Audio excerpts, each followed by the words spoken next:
What's up, everyone? Gulf War and post 9/11 veterans are leading all areas in VA disability compensation, and the data tells us a story that you need to hear. Let's start with the raw stats. When you look at who the VA is actually paying disability compensation to, guess who's dominating? Gulf War era veterans, including post 9/11 veterans, make up the largest share of all VA disability recipients. Now, why is that? It's not just because younger vets file more claims, it's because these eras faced exposures, deployments, and operational tempos that older generations never saw at that scale. We're talking multiple deployments. We're talking burn pits and airborne hazards. We're talking blast injuries, TBI, PTSD at record high levels, long-term effects from vaccines, chemicals, and environmental toxins. Gulf War and post 9/11 vets didn't just serve, they served in environments that left lasting marks. Okay. So, again, the face of VA disability is changing and it's younger than ever.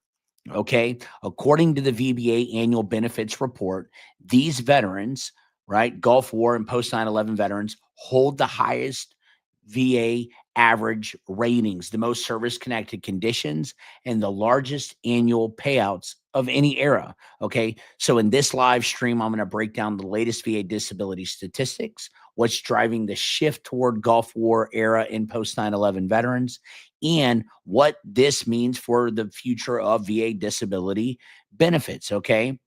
Of the 5,992,967 veterans right now receiving service connected disability compensation, right, which was at the end of fiscal year 2024, 3,678,404 are Gulf War era veterans, meaning August 2nd, 1990 to present, which is over 61% of all compensated veterans, making it the single largest era group to receive VA disability compensation. This includes both early Gulf War 1990 to 1991 and sustained post 9/11 operations. Within this group, right, veterans who served in Iraq and Afghanistan or related theaters stand out as the most complex cases. Okay. Over 61% of all U.S. veterans are Gulf War post 9/11 era. 9.26 disabilities per veteran is the highest of any era, and $30,000 are the average annual VA compensation, just over $30,000. Okay. That is some of the data behind these conditions. Okay. The top conditions, the top VA disability rated conditions are tinnitus at over 1 million claims, conditions that are approved and service connected, over 890,000 knee conditions, over 710,000 PTSD rated veterans, and over 650,000 back and neck issues. Okay. Post 9/11 average disabilities per veteran by service era is leading the category. Post 9/11 veterans are leading that category. And again, top conditions are tinnitus, knee conditions, PTSD, back, neck issues. Let me say this. Now more than ever as well, there's more education out about VA disability compensation, such as this channel and other channels and other people out there. There's more insight to the benefits that you can get as well. Also, until about 2010, 2012, PTSD was not really, brought up, especially while you're in service. Upon transitioning back into civilian life, it was really frowned upon to go to sick call. It's frowned upon to get mental health treatment. We didn't raise our right hand to go get the help that we need. I especially notice it in our older veterans. Our older veterans, they just say, I sucked it up and I dealt with it. I didn't know anything about this. I thought that there was an income limit. All these false narratives, they just have no idea about. They were just not educated on. They just got out. They brought their hard hat to work. They raised their right hand and they just drove on. And then later on, it comes time and they get a cancer, or they have something, these Vietnam veterans or these older veterans, and they're just like, dang, I've just sucked it up. I've dealt with it. I was grown up on a farm. We didn't complain about anything. My dad just told me to suck it up and deal with it. Well, now you're not really having that. You're being encouraged to get the benefits that you deserve. More people are filing claims. There's more education about VA disability claims and compensation. PTSD and mental health is more real than it has ever been before. So that's what's going on in a difference of generations as well, too. Okay. So very, very important to understand that the average annual VA disability compensation is around $30,000 per veteran as well too. So these numbers reflect something here. Longer deployments, right? We over 20 years in the 9/11 since the war on terrorism, okay? Repeated combat exposure. Myself, I went several times and got deployed. Environmental hazards like burn pits, resulting in VA disability trends toward higher combined ratings and more presumptive conditions.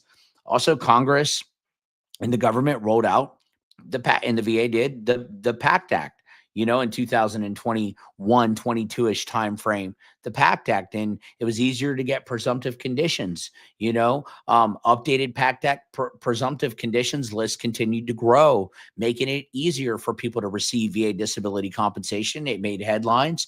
More people filed because they thought that they could get more back pay. Some did get more back pay. Some did get conditions connected that they otherwise couldn't have gotten connected as well too. So very, very important to understand that.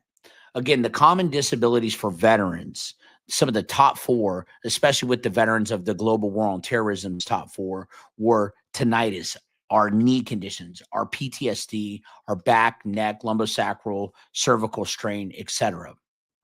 These reflect blast exposure, heavy gear loads, combat stress, and long-term wear from multiple deployments.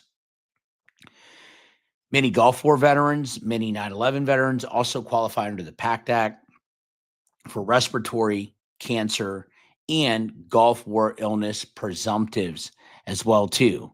Okay, so VA compensation statistics. Let me paint for you here a big picture here.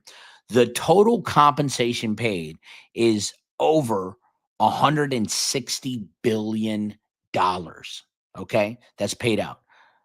The Gulf War era share is over 93 billion, approximately, or 61.4% of total VA compensation is pushed out to Gulf War era 9/11 veterans. New Gulf War, right? The war on terrorism is driving more than 90% of the continued yearly or annual growth. Okay. 101,155 beneficiaries needed oversight, many with severe mental health or cognitive impairments.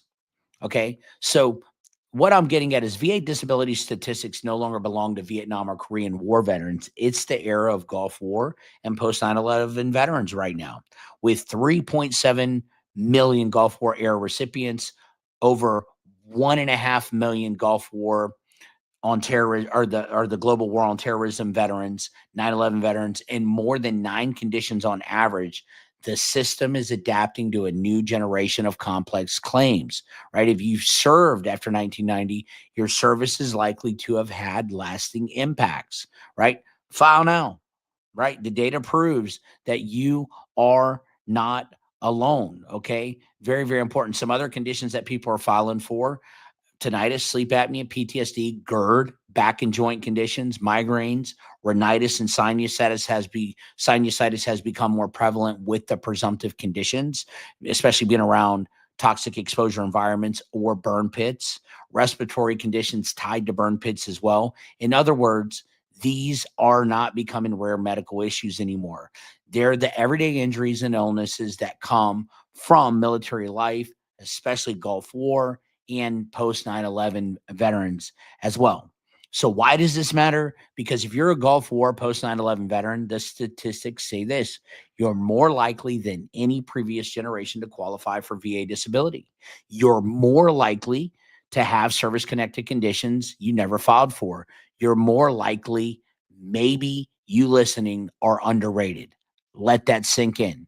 The numbers aren't just data, they're proof that thousands of you are living with conditions that the VA already recognizes from your era of service. So, my takeaway from this is don't count yourself out. Here's the biggest mistake veterans make. They assume that because something started years after service or because they just dealt with it, it does not qualify. False. But the data says otherwise. Your era has some of the strongest medical and statistical support for VA disability claims in the Department of Veterans Affairs history. If you've been putting off filing, if you've been living with migraines, if you're having bad sleep, mental health issues, joint pain, breathing issues, mental health struggles, or if you were exposed to burn pits, sandstorms, chemicals, or anything linked to the PACT Act, you are not alone. You're not imagining things, and you absolutely have a path to service connection. Look, I'm not asking you to throw mud at a wall. I'm not asking you to just throw things up there, but look, get the benefits that you deserve if you can get them honestly, integrally, and ethically. Okay. So the numbers speak, the evidence speak, and your body may or may not be speaking too. Do not ignore it.